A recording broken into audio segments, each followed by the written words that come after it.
Olá, meus amigos!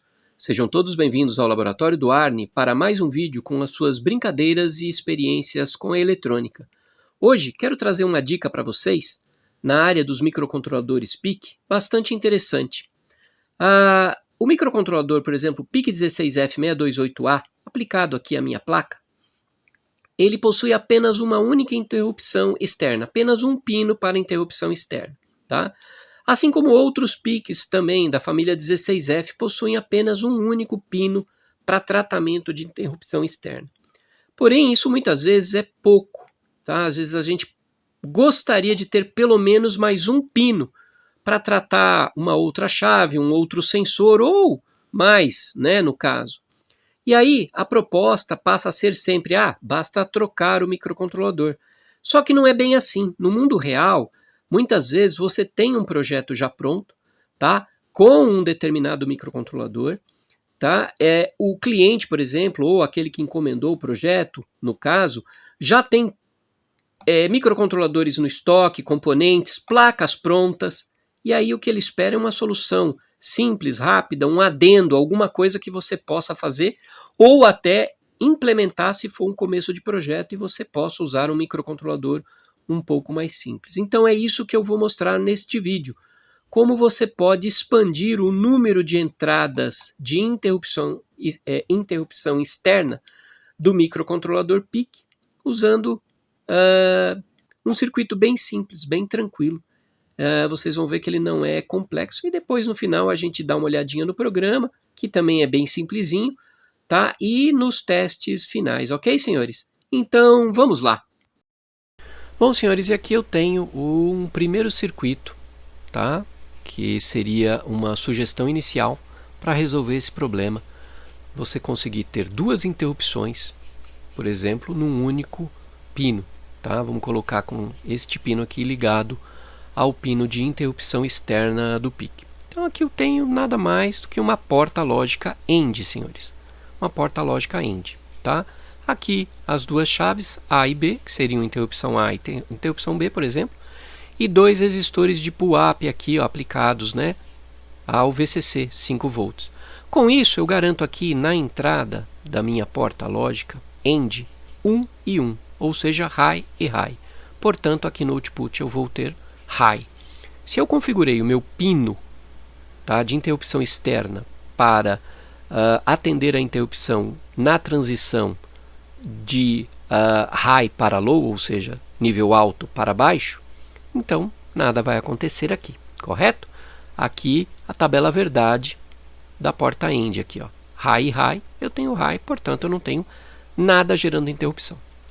Porém, se eu pressionar qualquer um desses botões aqui, ou ambos ao mesmo tempo, tanto faz, seja qual for, eu vou colocar GND em um dos pinos, tá? Ou em ambos os pinos, ou seja, nível lógico low, tá? E a tabela verdade aqui me diz que se eu colocar low em ambos os pinos, eu vou ter low aqui, ou seja, eu vou ter uma transição aqui do nível lógico alto para baixo, então eu vou ter o atendimento de uma interrupção. Se eu colocar em apenas um dos pinos, a mesma coisa, a tabela verdade aqui está me dizendo isso. Tá? Ou seja, é um circuito bem simples e bem funcional. Dependendo do dispositivo, claro, que gerou a interrupção, de fazer uma análise através do barramento, qual dispositivo fez, né? Qual dispositivo gerou essa interrupção para mim. Né? Ou seja, apenas analisando alguns registradores. Mas e no caso quando eu não tenho, por exemplo? Digamos que sejam chaves fim de curso ou sensores, tá, magnéticos também de fim de curso, ou sensores do tipo infravermelho, também usados para fim de curso, ou passagem, né, de elementos numa esteira. Então eu já estou falando aqui de um chão de fábrica. Não dá para fazer. Por quê? Eu não vou saber aqui, senhores, qual foi o pino que gerou a interrupção. Eu sei aqui que há uma interrupção, então o PIC vai ser desviado lá para o vetor 004. Maravilha! Tá? Só que quando chegar lá eu vou, houve uma interrupção externa, mas eu não vou saber qual. Se eu não tiver problema nisso, eu vou ter N chaves, só me interessa saber que uma foi pressionada, esse circuito pode ser ampliado e ele vai ser super funcional. mas se eu tiver problema, eu tenho que saber se é a chave da esquerda, se é a chave da direita, se é a chave de baixo, de cima, se é a chave de entrada de material, se é a chave de saída. Esse circuito não vai atender ao que eu preciso. Correto, senhores? Pensando nisso, senhores, eu posso usar esse circuito aqui, que é um pouquinho mais complexo. Percebam, eu vou começar explicando aqui, ó, já de cara, D1, D2 e R1. Este conjunto aqui, senhores, formam uma porta lógica do tipo AND. Isto aqui é uma porta lógica AND construída com componentes discretos, com componentes normais, 2 diodos e um resistor. Ok? Notem que se eu tiver 1 e 1 aqui, eu tenho 1 aqui na minha saída. Qualquer um desses pinos que for levado a zero, eu vou levar a zero aqui também. Ou ambos. Notem, ambos em zero, eu também levo a zero aqui. Então, aqui, uma porta AND implementada de uma forma mais simples. Ok? E aqui, senhores, eu tenho o quê? Um 74HC74, que é um duplo flip-flop do tipo D. Tá? E aqui embaixo eu tenho a tabela verdade dele. Ele tem preset e clear, tá? Ou set e reset. Tá? Percebam aqui, senhores, que tanto o preset quanto o clear são ativados em nível lógico low. Então, se eu colocar o preset em nível lógico low, mantendo o clear em high, independente do que eu tiver no clock ou na entrada D, a minha saída aqui automaticamente vai para high, porque eu estou setando a minha saída aqui em high e, consequentemente, o meu Q barrado é invertido, né? Ele vai para low. Se eu mantiver aqui o meu preset em high e colocar o meu clear em low, eu estou resetando a ideia da minha saída. Independente, novamente, do que estiver em clock ou em D, eu vou colocar aqui, ó, a minha saída Q em low. Eu estou resetando a minha saída Q. Coloco ela em low. E, consequentemente, o meu Q barrado, que é invertido, vai para high. No manual é advertido que não pode ser usado low e low em ambos os pinos, porque isso gera uma instabilidade no CI. Então, eu não posso ter low e low. Eu tenho que garantir isso no meu circuito, tá? Agora, mantendo eles em high, tá? Tanto o meu pino de preset e meu pino de clear, né, ou reset, ao colocar um clock, ou seja, uma transição de low para high, estando, né, a minha entrada D com nível lógico high, Q vai para high, tá? E Q barrado para low. A mesma coisa na transição de clock, se D na entrada D eu tiver low, tá? Nível lógico low, meu Q vai para low e o Q barrado vai para high, tá? E se eu mantiver o meu clock em low, independente do que eu tiver em D, eu vou manter os estados anteriores tanto de Q quanto de Q barrado. Ok, senhores? Senhores, e é o que eu faço aqui. Percebam que o meu preset de cara fica sempre para 5 volts. Portanto, eu nunca vou setar a minha saída aqui. Tá? Meu D também fica em 5 volts, ou seja, qualquer pulso de clock que eu tiver aqui nesta entrada vai levar VCC aqui, ou seja, nível lógico high. Tá? E, consequentemente, nível lógico low em Q barrado, que é o que eu quero. Por quê? Eu tenho uma entrada em clear comum, tá? O meu clear ou reset fica ligado junto em ambos as duas metades do CI, tá? Com um resistor de PWAP. Então, eu sempre tenho que colocar um zero aqui, um low lógico, durante alguns nanosegundos ou microsegundos para garantir o quê? O clear aqui. Portanto, o meu Q aqui vai estar sempre em 0 e o meu Q barrado em 1. Novamente aqui, meu Q em 0 e o meu Q barrado em 1. Agora vamos aqui às entradas, né?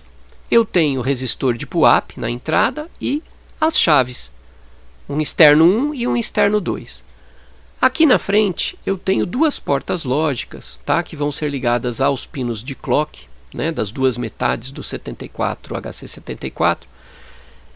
Estas portas inversoras pertencem a um 74 HC14.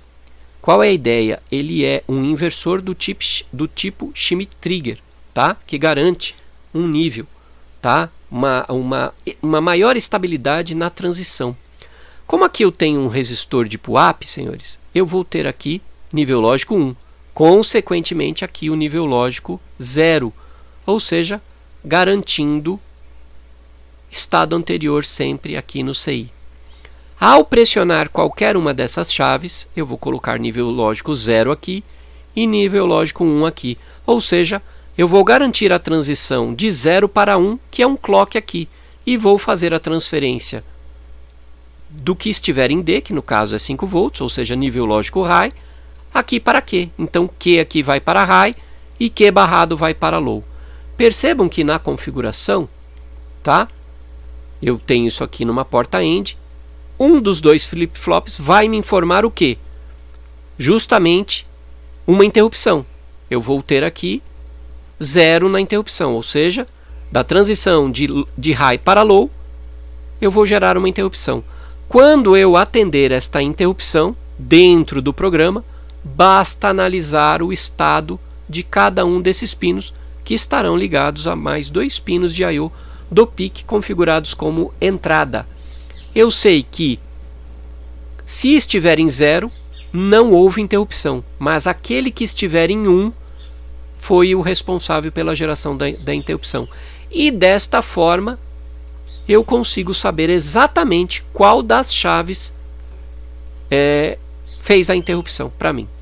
Tá? Então, com isso, eu consigo, claro, agregar mais de um, por exemplo, CI desse, por exemplo, ter 4 interrupções. Lembrando que para cada conjunto de interrupção, eu preciso de pelo menos mais 2 pinos aqui. Tá? Um pino para testar, um pino de teste e o pino sempre de reset. Por quê? Ao final do tratamento da interrupção, eu tenho que limpar a interrupção para que eu possa ter uma nova int. No caso, quando eu falo limpar a interrupção, eu estou resetando ambos os CIs. Eu vou resetar ambos. Ou seja, vou garantir nível lógico 0 em ambos os Qs e nível lógico 1 em ambos os Q barrado. Dessa forma, eu consigo trabalhar mais de uma interrupção usando a lógica digital que está disponível, né, para a gente usar junto com microcontroladores. É sempre salutar. Senhores, este circuito é bem simples, juntamente com outro. Eu vou deixar disponível para download lá no meu site, para quem tiver interesse em estudar, reproduzir, usar com outro microcontrolador, enfim. Ok? Bom, senhores, e aqui eu tenho o programa, né? Então, feito em módulos, tá? Eu tenho o módulo main, que contém as rotinas principais, um módulo de definição, que é um ponto H, um módulo para tratamento das ints. Na verdade, isso aqui trata o vetor 004 da interrupção do PIC, né? E aqui um tratamento para o timer 0, apenas para manter o LED live piscando a cada 500 milissegundos aproximadamente. Aqui no módulo main, né, um cabeçalho que me informe o máximo possível, né, o máximo possível de informações. Afinal de contas, amanhã eu posso olhar e não lembrar o que eu fiz aqui. Bitfuzzes, os arquivos incluídos, tá? Aqui o tratamento da int externa, eu preferi tratar aqui. A parte de configuração do PIC, que nada mais faz que colocar o porte A como entrada, o porte B como saída, exceto RB0, tá? No caso aqui é só RB0, RB1 eu deixei como saída mesmo, tá? Porque eu não vou usar a UART, ok? E aqui no Option Reg e IntCon, o que eu faço? Eu desligo os PUAPs, trato a interrupção de RB0 na borda de descida e o meu IntCon liga, tá? Aqui a int para o RB0. Então eu preparo aqui a interrupção no porte RB0, ou seja, interrupção externa. A gente já viu isso num vídeo anterior, onde eu tratei e mostrei como lidar com interrupção externa no PIC, tá? No main, chama aquela função de configuração do PIC, chama a inicialização do timer, tá? Que eu já também mostrei em outro vídeo como lidar com o time 0. Todos esses 2 últimos vídeos que eu falei são do curso de PIC, presente aí no canal, tá? Aqui eu desligo, tá, os LEDs, tanto o LED 1 e LED 2, que vão servir para mostrar qual foi a interrupção acionada, e o LED Live também eu deixo ele desligado. Já faço o reset, tá, aqui do meu flip-flop, ou seja, aciono o clear, o pino de clear, né, do 74LS 74, assim eu garanto que os Q, né, fiquem em low e os Q barrado em high, conforme eu já havia colocado, né. Faço um delay dummy de 1 segundo e agora ativo através de duas macros, tá, que estão presentes aqui em MyDefines, as interrupções para periféricos e em seguida as interrupções globais, tá? E o pino, desculpa, aqui a função while, ela simplesmente não faz nada porque tudo é tratado via interrupção. Então eu apenas coloquei um não operando aqui dentro e ela não faz mais nada, tá, senhores? Agora vamos aqui direto na função que mais importa, tá? Que é o tratamento da interrupção. Então, aconteceu uma interrupção, eu vou desviar para cá. De cara eu vou colocar alguns NOPs, ou seja, não operandos. Cada NOP desse a 4 MHz tem 1 microsegundo aproximadamente. Então eu tenho um delay aqui de 3 microsegundos apenas para aguardar a estabilização dos pinos Qs e tal, tá? Então eu faço 3 NOPs aqui e na sequência verifico se o IO-IN, tá, que eu defini aqui, é uma macro definida aqui dentro, tá? Eu faço a análise da porta em cima do pino de I/O, ou seja, se o RA0, tá, está em em 1, porque aqui eu estou analisando para cima, está em 1, então eu vou tratar como int 1, vou ligar o LED 1 e desligar o LED 2. Se for o RA1, então eu ligo o LED 2 e desligo o LED 1. E na sequência faço um reset do flip-flop, ou seja, eu vou ativar aquele pino de clear, tá? Faço um NOP e depois volto ele. Então eu coloco ele em 0, porque ele é ativo em 0, espero 1 microsegundo aproximadamente e na sequência volto ele para 1 para ficar tudo ok e eu poder, né, fazer um próximo tratamento. Então, senhores, é um programa extremamente simples, não tem muito problema. Então é esse o programa. Ele vai ficar disponível para download para aqueles que estiverem interessados em estudar ou fazer testes, tá? Lá no meu site, ok? O link sempre aí na descrição. Bom, meus amigos, vamos lá para o teste, né? Eu fiz a montagem aqui do circuito neste pequeno protoboard. Então, nesse primeiro teste, nós vamos observar os efeitos, tá, através de LEDs. Este LED aqui é um LED bicolor, tá? Vermelho e verde, tá? Então, quando eu pressiono a tecla vermelha, acende vermelho, no verde, acende verde, tá? E aqui o ponto, tá, da interrupção, dizendo, olha, a interrupção foi ativada. E esta tecla é a minha tecla para reset. Senhores, eu fiz essa montagem nesse protoboard, tá? Esse protoboard aqui, essa matriz de contato me foi enviada pelo meu amigo, engenheiro Wagner Rambo, lá do canal WR Kits. Olha, eu estou realmente impressionado com a qualidade dessa matriz de contato. Ela é bem diferente dessas que tem naturalmente no mercado, tá? Primeiro pela qualidade do material, esse ABS, a qualidade aqui do silk screen, que é notória, né? Tá? Dá para notar, tá? A qualidade das conexões é maravilhosa, você sente quando você está colocando, né, o fio aqui, você está jampeando aqui, você percebe a qualidade, tá? É muito, muito boa. Só para se ter ideia, ela tem aquele adesivo por baixo, tá? E acompanha ainda uma chapa, uma placa de metal, que garante aí mais robustez, né, na parte inferior da protoboard. É realmente uma protoboard maravilhosa, você percebe até aqui os encaixes, tá, dessas barras de alimentação, que são contínuas, tá? Você não precisa fazer nenhum tipo de jampeamento. Ela é perfeita, você não tem nenhum tipo de gap. Então, é realmente uma ferramenta maravilhosa, tá? Eu recomendo. E quero deixar aqui o meu agradecimento ao meu amigo Wagner Rambo por ter me enviado essa matriz de contato. Ela vai ser muito útil aqui. Muito obrigado, meu amigo. Bom, então vamos ao teste, né? Conforme eu falei, aqui eu tenho o meu 74HC14, tá? Meu 74HC14, tá ajudando aqui né? É um Schmitt trigger, né? Vai me ajudar um pouquinho aqui, tá? Nas entradas, tá? Não vai... A ideia é evitar o máximo de flutuação. Claro que você tem, porque eu não tenho aqui uma rede RC, por exemplo, para me ajudar aqui um pouquinho. E aqui eu tenho o meu 74 HC74, que é o meu duplo flip-flop. Então, qual é a ideia? Eu inicio sempre com um reset. Tá? Eu liguei o circuito, eu não sei o que pode acontecer, o LED pode acender de alguma forma, tá? Eu tenho esse LED aqui bicolor, a ideia dele é acender vermelho para a chave vermelha e verde para a chave verde. E é essa saída que o PIC vai posteriormente ler, duas saídas aqui, tá? Lá, duas entradas. Aqui o meu LED de interrupção, tá? E aqui o meu botão de reset que eu acabei de pressionar, garantindo o quê? 1 em Q barrado e 0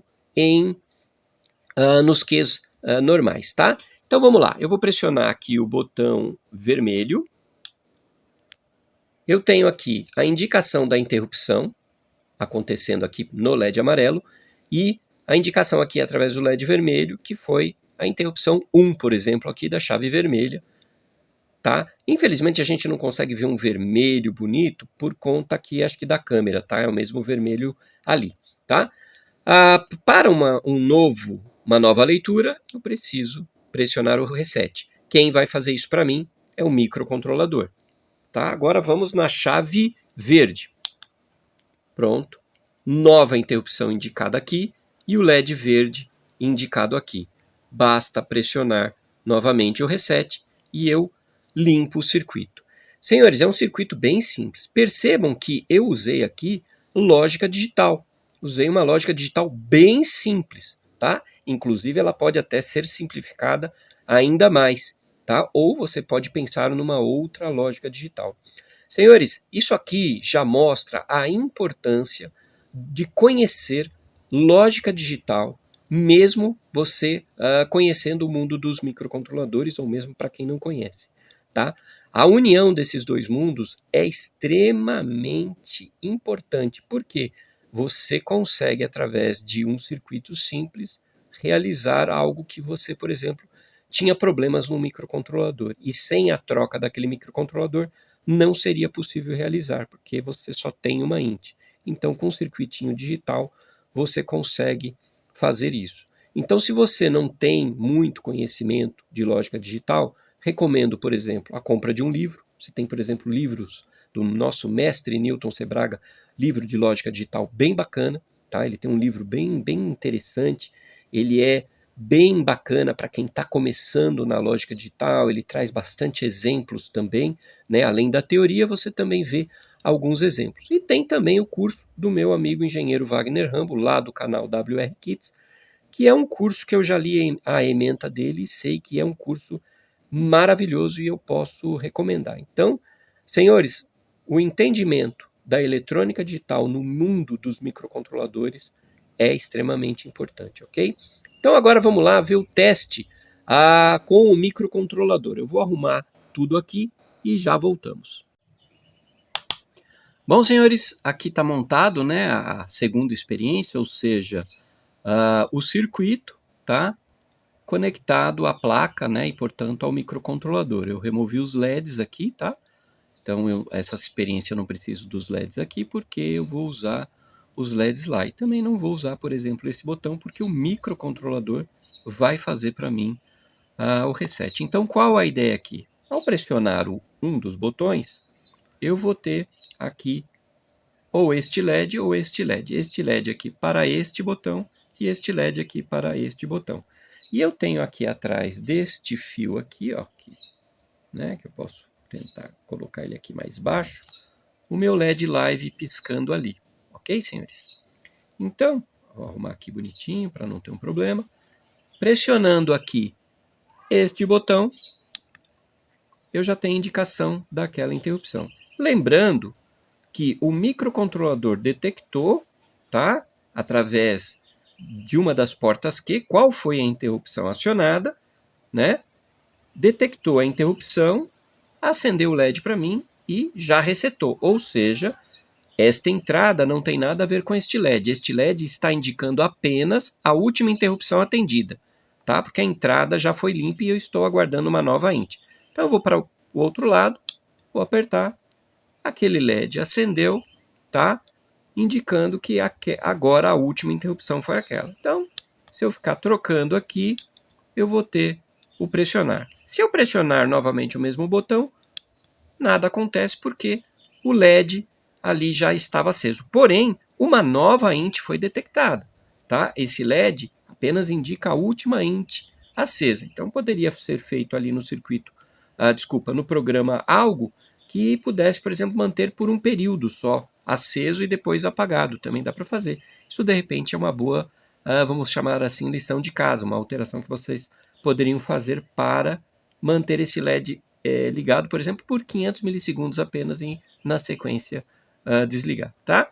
Então, essa aqui é a experiência, ela é bem simples, tá? Notem que com o uso de uma lógica simples, tá? Eu consegui agregar aqui mais uma int num pino que só admite, por exemplo, uma. Então eu fiz vamos dizer assim, um disfarce aqui que eu posso agora acionar duas, ou seja, eu adicionei um recurso, né? Na verdade, conforme eu falei, se eu agregar mais flip-flops aqui, eu posso ter mais chaves, mais botões, mais sensores que vão acionar a minha int. Senhores, uma coisa muito importante no PIC é o seguinte, como ele não tem um tratamento, por exemplo, de prioridade de interrupção, não existe isso na linha 16F, por exemplo, tá? E eu estou tratando aqui, ó, uma int, tá? Por uma interrupção para piscar o LED, pode acontecer no momento de eu pressionar o botão, né, bem naquele momento que esse cara levantou, eu estar atendendo ali aquela int. Então não é legal. Então, muito cuidado quando lidar com interrupções se você precisar atender interrupções prioritárias, tá? Então, por exemplo, aquele pisca-LED eu poderia deixar no main, tá? Coloco ele lá dentro no main e desligo a interrupção do timer zero, mantendo apenas a interrupção externa como ativa e assim ela passa a ser o principal e sempre que houver uma interrupção eu teria certeza absoluta do atendimento daquela int, tá? Não é o caso aqui porque as coisas aqui acontecem de forma um tanto lentas, né? Então tá tudo tranquilo. Mas se você tiver esse problema, lembra disso, ok? Bom, senhores, era isso que eu tinha para mostrar nesse vídeo. Espero que tenham gostado, espero que aproveitem essa dica. Se gostou, deixa aquele like. Se não for inscrito no canal, inscreva-se, sempre dá aquela força. Não se esqueça de compartilhar, tá? Esse vídeo com um amigo ou nas suas redes sociais, enfim, com aqueles que você acredite que esse conteúdo possa ser útil de alguma forma. E também não se esqueçam, né, de deixar os comentários aí embaixo, tá? Eles são importantes. Se você já usou esse tipo de recurso, ou seja, se você já usou alguma coisa para aumentar, tá, o número de uma interrupção qualquer, externa ou outra, que você tenha feito, se foi no PIC, se foi no AVR ou em outro microcontrolador, né? Todo comentário é sempre muito bem-vindo. Não se esqueçam de deixar os comentários, ok? Senhores, eu quero agradecer muito, muito obrigado a quem assistiu até agora e até o próximo vídeo, senhores.